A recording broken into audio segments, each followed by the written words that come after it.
Paulo, tem uma pergunta aqui bem interessante, que é assim, ó. Por que atitudes, pontue atitudes básicas que reforcem a feminilidade e como a gente pode incentivar e ensinar isso na infância? O que que você acha como que os pais podem lidar, tratar com isso na infância? E aí a gente tem dois cenários, que aí seria muito fácil falar assim, não, fala só sobre isso. Mas a gente tem dois cenários. Cenário um, família de margarina, família massa, papai, mamãe, tá tudo certo. Cenário 2, muito mais realista, que você viveu, que eu vivi, só mãe. Primeiro, né, precisamos ter uma figura feminina, Uhum. né? Então, já vamos para o primeiro desafio. A mãe precisa ser feminina. Até o Orlando trouxe, eu achei muito bonito, ele disse que um cliente dele procurou como eu posso ser e ensinar meu filho a ser mais masculino desde pequeno. E é uma preocupação da maioria das pessoas que nos procura. Como eu posso fazer isso em casa? Uhum. Então, assim, a gente precisa ser exemplo. Eu preciso ser exemplo enquanto mãe, né? Então, a mãe ela precisa procurar a se cuidar, ela precisa buscar o autoconhecimento. Se ela tem traços, que ela tem uma força maior, é grossa, é explosiva, tem uma tendência a passar na frente do marido enquanto casada. Então, ela precisa encontrar esse lugar e falar: bom, eu preciso de ajuda. Uhum. Porque hoje eu tenho filhos e amanhã meus filhos vão ser do mesmo jeito. Sim. Então, basicamente, o exemplo. É exemplo. Só para ver uma coisa aqui, vocês falaram um dia aqui, que vocês deram um exemplo muito, muito engraçado, que eu passei a observar isso em todo lugar que eu vou. Você chega num restaurante, Sim. aí você senta, o casal, aí eu fico olhando, agora onde eu vou, eu fico olhando. Depois eu vou te ensinar outra coisa pra você olhar no restaurante enquanto casais. Aí o garçom tá lá, aí a mulher chama o garçom. Aí um dia elas falaram, cara, deixa eu te falar, dá um toque nele, mulher, né? Você tá aprendendo, que é o que Sim, vocês fazem. Dá um toque nele. Amor, chama o garçom. Isso já é uma tarefinha, sim, né? sim. Amor, chama o garçom. Aí o cara chama o garçom. E aí eu comecei a observar ele. Gente, A maioria, quem a chama? maioria são as mulheres. Garçom! Amigão, Exatamente. amigão. Amigão. Ô, amigão, faz favor. É isso mesmo, desculpa. Meu marido quer comer isso. Aqui, ó. Não, meu marido Não, quer amor, isso não aqui. quero, não quer sim. Ai, que dó. É isso. Mas eu passei a observar muito isso. Muito, muito, muito. Falei, cara, ela tinha razão, hein? É muito mesmo. É muito forte isso. É. E isso é tão engraçado que pais, eles precisam tomar esse cuidado. Uhum. Tem algumas coisas que os homens precisam tomar cuidado até enquanto pais de meninas. Tratá-las bem. Uma vez eu vi uma entrevista do Marcos Mion, ele falando que ele abre a porta do carro para a filha Nossa. dele entrar. Ele puxa a cadeira para ela sentar. E ele sempre fala que minha filha, arrume um homem que faça melhor do que o seu pai.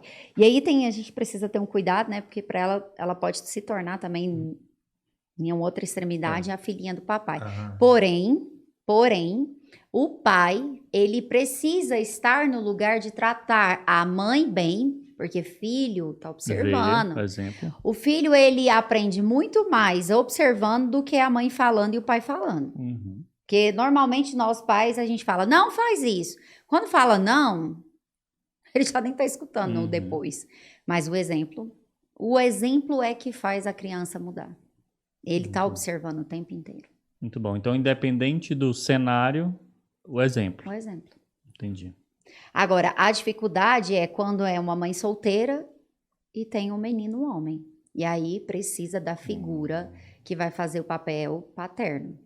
Aí é um tio, é um avô, é uma pessoa que, até dependendo da idade, eu quero até escutar o Orlando, né, da visão que ele tem masculina, se for um adolescente, ele pode escolher. Com quem que você olha que é referência? Isso não tem a referência. E aí, Orlando? Quando não tem a referência e não foi encontrado, isso deságua com 30 anos de idade. É onde ele vai se sentir sem norte, perdido.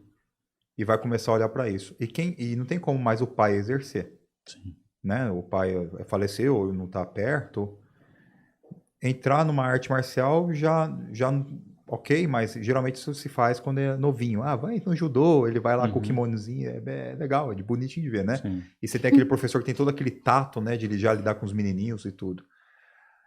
Aí entraria aquilo que o Peterson chama de pai cultura.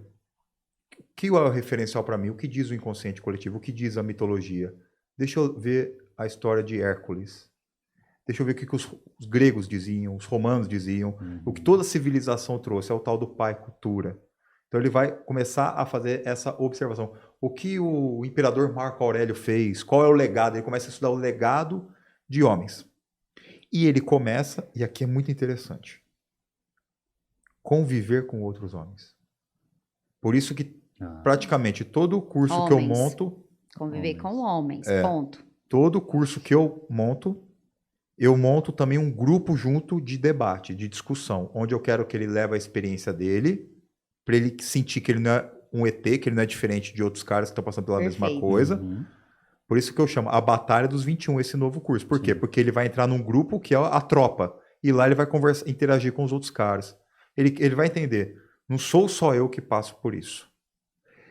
Muitos caras, e esse é um padrão de homens que a gente fala aqui de maneira coloquial, né, que está na energia feminina, ele tem muita dificuldade de conviver com outros homens. Ele adora estar no ciclo das mulheres. É aquele cara que tem aquele monte de amiga, ele gosta de ficar enfiado no meio das mulheres, vendo que elas estão conversando e tal. E ele fica ali, ele tem muito mais facilidade neste universo mais soft, porque é pouco ameaçador para ele. Quando ele entra numa roda de homens, ele fica desconfortável. Acuado. Ele fica acuado, porque aquele ambiente para ele parece hostil, áspero. Ele não tem o costume. Contudo, a história mostra, homens vão crescer com outros homens. Homens vão conduzir outros homens. O pai conduz o filho. Não teve pai? O cacique lá da tribo conduz né, o menino ali do clã deles. O mestre conduz o aprendiz. E por aí vai. E hoje, o que a gente tenta fazer? Claro, humildemente, conduzir esses outros caras que a gente já percorreu um caminho. Então a gente entra no papel de mentor. Ou esse cara que já percorreu um caminho, ele já ralou pra caramba, ele tem condições, eu confio nele para me ajudar nesse primeiro momento, junto com os outros caras. Aí entra a figura do mentor, e os outros que estão no mesmo patamar se chamam aliados. Então ele tem o mentor e tem os aliados. E nessa ele inicia a jornada do herói. A jornada do herói trazida pelo Campbell, né, que estudou há muito tempo os mitos de várias civilizações. Sempre existe essa jornada do herói. Aquele cara que sai em uma aventura, não sabe se vai voltar, ele trava uma guerra, ele luta com o dragão, ele vence, ele ganha o prêmio e ele volta para casa. Olha, por exemplo, o Hobbit. É toda a jornada, ele vai, ele pega a esmeralda lá, né? Ele enfrenta ali o dragão, ele entra na Guerra dos Anões e de repente ele volta pro condado diferente. Ele fez toda a jornada do herói. Aragorn, Senhor dos Anéis, tava na sombra, entra na questão da comitiva do anel, entra na guerra, toma o seu lugar de direito de rei de Gondor e senta no trono. Ou seja, eu volto para minha casa de origem. Então todo homem, sair de casa de manhã para trabalhar e voltar com o pão de cada dia é uma micro jornada do herói. Você sai para a aventura. Então é isso que a gente vai conduzir os homens a fazer. Vamos sair para a aventura. Vamos sair para essa hipertrofia masculina.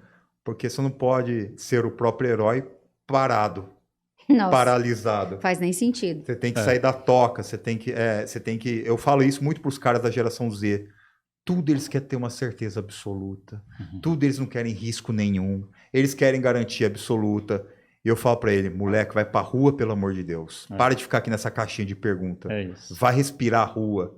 Vai ter o sol na sua cara. Vai interagir com as pessoas. Essa é a jornada. É essa exposição controlada. Senão você fica o dia inteiro nisso daqui, ó. Fazendo 1001 teorias para a vida sem ter saído do lugar. E o que faz mudar é lá fora, né? É a jornada. É a jornada. É a jornada que faz o herói. É o risco. É o risco. É o risco. É o correr, é isso mesmo. O correr, o risco que te faz ir mudando, e aprendendo, entendendo. Sensacional. Na terapia cognitivo-comportamental, eles chamam de criar repertório. Ou seja, as experiências às quais eu me submeto fazem com que eu crie um repertório comportamental. Por exemplo, uma pessoa que tem dificuldade de falar em público. Você precisa falar em público? Eu preciso, não vai ter jeito. Você vai ter que começar a se expor. É. Aos poucos você vai gaguejar, você vai suar, você vai ter taquicardia, na segunda vez menos, na terceira vez menos. Ou seja, pela exposição controlada, você criou um repertório que agora você consegue fazer aquilo que antes você tinha medo de fazer. É isso. Não Vai tem- fazer com maestria. E você pode ver vários vídeos, ler sobre como fazer uma apresentação, mas nada vai substituir a apresentação em si. É, porque se fosse assim, você saía pronto da faculdade, né, gente? Perfeito. Pelo amor de Deus. Ninguém sai pronto da Perfeito, faculdade. exatamente isso. Não tem como, né?